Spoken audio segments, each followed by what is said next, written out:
Hello everyone, welcome to our channel. आज हम बात करेंगे भगवान विष्णु के पवित्र मंदिर बद्रीनाथ मंदिर के विषय में। बद्रीनाथ अथवा बद्रीनारायण मंदिर भारतीय राज्य के उत्तराखंड के चमोली जनपद में अलकनंदा नदी के तट पर स्थित एक हिंदू मंदिर है। यह हिंदू देवता विष्णु को समर्पित मंदिर है और यह स्थान इस धर्म में वर्णित सर्वाधिक पवित्र स्थानों 4 धामों में से एक यह प्राचीन मंदिर है, जिसका निर्माण 7वीं-8वीं सदी में होने के प्रमाण मिलते हैं। मंदिर के नाम पर ही इसके इर्द गिर्द बसे नगर को भी बद्रीनाथ ही कहा जाता है। भौगोलिक दृष्टि से यह स्थान हिमालय पर्वतमाला के ऊंचे शिखरों के मध्य गढ़वाल क्षेत्र में समुद्र तल से 3133 मीटर की ऊंचाई पर स्थित है। जाड़ों की ऋतु में हिमालयी क्षेत्र की रुक्ष मौसमी दशाओं के कारण मंदिर वर्ष के 6 महीनों यानी अप्रैल के अंत से लेकर नवंबर की शुरुआत तक की सीमित अवधि के लिए ही खुला रहता है। यह भारत के कुछ सबसे व्यस्त तीर्थ स्थानों में से एक है। बद्रीनाथ मंदिर में हिंदू धर्म के देवता विष्णु के एक रूप बद्रीनारायण की पूजा होती है। यहाँ उनकी 1 मीटर लंबी शालिग्राम से निर्मित मूर्ति है, जिसके बारे में मान्यता है कि इसे आदि शंकराचार्य ने 8वीं शताब्दी में समीपस्थ नारद कुंड से निकालकर स्थापित किया था।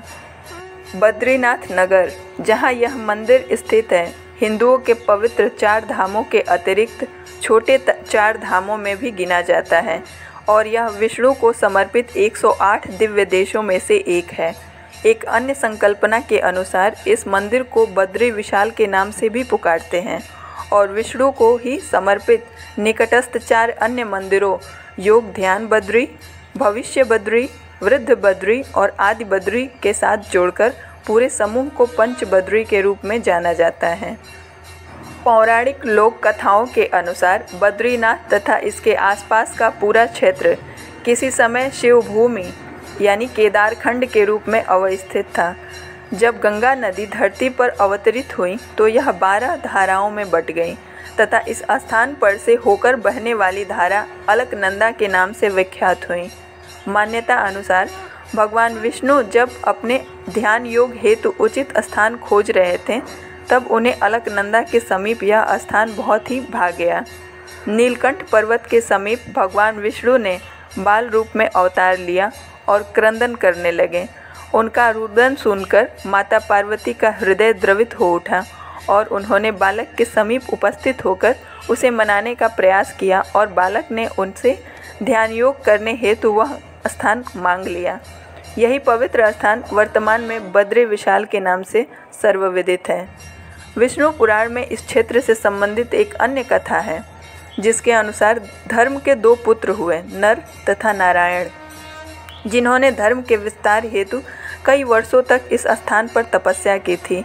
अपना आश्रम स्थापित करने के लिए एक आदर्श स्थान की तलाश में वे वृद्ध बद्री, योग बद्री, ध्यान बद्री और भविष्य बद्री नामक 4 स्थानों में घूमे।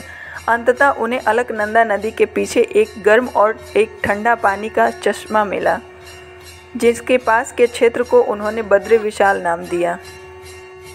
यह भी माना जाता है कि व्यास जी ने महाभारत इसी जगह पर लिखी थी और नर नारायण ने ही क्रमशः अगले जन्म में क्रमशः अर्जुन तथा कृष्ण के रूप में जन्म लिया था।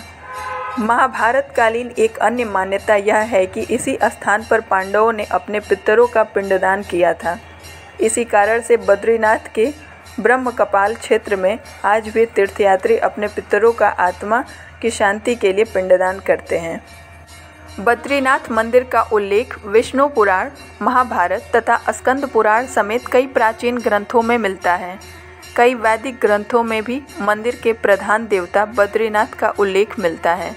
स्कंद पुराण में इस मंदिर का वर्णन करते हुए लिखा गया है, बहुनी संत तीर्थानि दिव्य भूमि रसातले बद्री सदृश तीर्थ न भूतो न भविष्यति। अर्थात स्वर्ग, पृथ्वी तथा नर्क तीनों ही जगह अनेकों तीर्थ स्थान है, परंतु फिर भी बद्रीनाथ जैसा कोई तीर्थ न कभी था न ही होगा। मंदिर के आसपास के क्षेत्र को पद्म पुराण में आध्यात्मिक निधियों से परिपूर्ण कहा गया है। भागवत पुराण के अनुसार बद्रिकाश्रम में भगवान विष्णु सभी जीवित इकाइयों के उद्धार हेतु नर तथा नारायण के रूप में अनंत काल से तपस्या में लीन हैं। अब हम बात करेंगे बद्रीनाथ के पर्व तथा धार्मिक परंपराएं के विषय में। बद्रीनाथ मंदिर में आयोजित सबसे प्रमुख पर्व माता मूर्ति का मेला है, जो माँ पृथ्वी पर गंगा नदी के आगमन की खुशी में मनाया जाता है। इस त्यौहार के दौरान बद्रीनाथ की माता की पूजा की जाती है, जिन्होंने माना जाता है कि पृथ्वी के प्राणियों के कल्याण के लिए नदी को 12 धाराओं में विभाजित कर दिया था। जिस स्थान पर यह नदी तब बही थी, वही आज बद्रीनाथ की पवित्र भूमि बन गई है। बद्री केदार यहाँ का एक अन्य प्रसिद्ध त्यौहार है, जो जून के महीने में बद्रीनाथ और केदारनाथ दोनों मंदिरों में मनाया जाता है। यह त्यौहार 8 दिनों तक चलता है और इसमें आयोजित समारोह के दौरान देश भर से आए कलाकार यहाँ प्रदर्शन करते हैं। मंदिर में प्रातःकाल होने वाले प्रमुख धार्मिक गतिविधियों में महाअभिषेक, गीता पाठ और भागवत पूजा शामिल है, जबकि शाम की पूजा में गीत गोविंद और आरती होती है। सभी अनुष्ठानों के दौरान अष्टोत्तरम और सहस्त्रनाम जैसे वैदिक ग्रंथों का उच्चारण किया जाता है। आरती के बाद बद्रीनाथ की मूर्ति से सजावट हटा दी जाती है और पूरी मूर्ति पर चंदन का लेप लगाया जाता है। मूर्ति पर लगा यह चंदन अगले दिन भक्तों को निर्मल दर्शन के दौरान प्रसाद के रूप में दिया जाता है। मंदिर के लगभग सभी धार्मिक अनुष्ठानों भक्तों के सामने ही किए जाते हैं। कुछ अन्य हिंदू मंदिरों के विपरीत, जहां ऐसे कुछ अभ्यास गुप्त रखे जाते हैं, भक्त मंदिर में बद्रीनाथ की मूर्ति के सामने पूजा करने के साथ साथ अलकनंदा नदी के एक कुंड में भी डुबकी लगाते हैं। प्रचलित धारणा यह है कि इस कुंड में डुबकी लगाने से व्यक्ति की आत्मा शुद्ध होती है। यहाँ वन तुलसी की माला, चने की कच्ची दाल, गिरी का गोला और मिश्री आदि का प्रसाद चढ़ाया जाता है। भक्तों को आमतौर पर प्रसाद में चीनी की गेंदें तथा शुष्क पत्तियां प्रसाद की दी जाती हैं। मंदिर के कपाट भ्रातृ द्वितीया के दिन अक्टूबर-नवंबर के आसपास सर्दियों के दौरान बंद रहते हैं।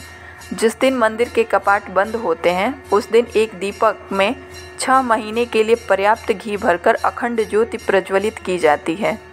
तीर्थयात्रियों और मंदिर के अन्य अधिकारियों की उपस्थिति में मुख्य पुजारी द्वारा उस दिन विशेष पूजा भी की जाती है। इसके बाद बद्रीनाथ की मूर्ति को मंदिर से 40 मील की दूर स्थित ज्योतिर्मठ के नरसिंह मंदिर में स्थानांतरित कर दिया जाता है। लगभग 6 महीनों तक बंद रहने के बाद मंदिर के कपाट अक्षय तृतीया के अवसर पर अप्रैल-मई के आसपास फिर से खोल दिया जाता है। कपाट खुलने के दिन बड़ी संख्या में तीर्थयात्री अखंड ज्योति को देखने के लिए इकट्ठा होते हैं।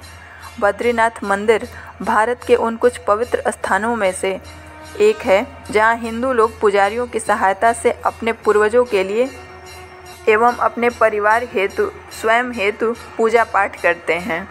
तो मिलते हैं नेक्स्ट वीडियो में एक नई एवं रोचक जानकारी के साथ। तब तक के लिए थैंक यू वेरी मच।